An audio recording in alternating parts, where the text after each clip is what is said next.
Now let's take a tour of the Motion dashboard. Remember, you can access the dashboard by pressing the button labeled with a square.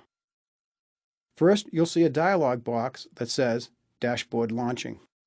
The dashboard has 6 sections: Display, Audio, Pen and Digitizer, Wireless, Power, and Security. Display allows you to set your screen brightness. Dynamic means the ambient light sensor is engaged, so it's monitoring the light in the room and will automatically set the screen brightness. The ALS is enabled by default. We recommend that you set your screen brightness at the 8th or 9th hash. Keep in mind the display draws the most power, so you want to keep the brightness as low as possible. External Monitor allows you to mirror or extend the display. If you're giving a presentation and you want to mirror your display via a projector, just tap on Mirror Display. If you want to extend your desktop to another monitor, just tap on Extend.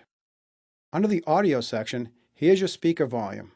Select Multimedia if you're using headphones and listening to music. Voice Optimize if you are using our Speak Anywhere application.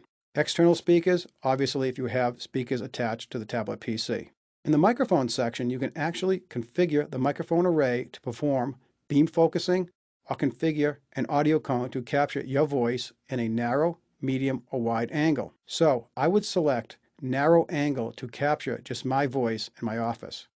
So anything outside the narrow audio cone is blocked. Obviously, if there is a loud noise a few feet from you, it will run over the audio cone. Medium opens up the acceptance angle a little wider. So if you want to capture a small meeting in your office, select medium or even wide angle. Wide angle disables the beam focusing and all audio is recorded, like in a large hall or conference room setting. Be sure to tap Calibrate whenever you change a voice setting. This calibration process allows the IntelliSonic microphone array to locate your voice. In the Pen and Digitizer section, here's another way to access the digitizer calibration and the pen and button options. Moving on to wireless on the right-hand side, here are the wireless options. Here is where you can enable the 802.11 wireless radio and Bluetooth. Then there's the power section. There are multiple power schemes that you can modify or customize. Motion Optimize is a great scheme to extend your battery life. Just below it is the Programming the Power button. You can program the power button to place the tablet into either hibernate or standby mode. This is a great way to extend your battery life. For example, I have my power button programmed for hibernate.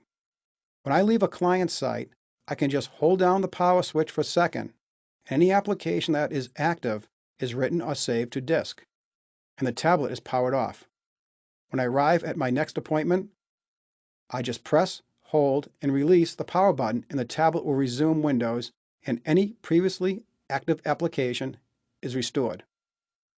Standby provides the same function, however you get a quicker reboot as the tablet is placed in a low power mode. Please refer to the user guide for additional information or tap the Help button on the dashboard. Next is the Security Center. The Security Center provides quick access to the Motion OmniPass, Infineon TPM, and the Windows Security Center.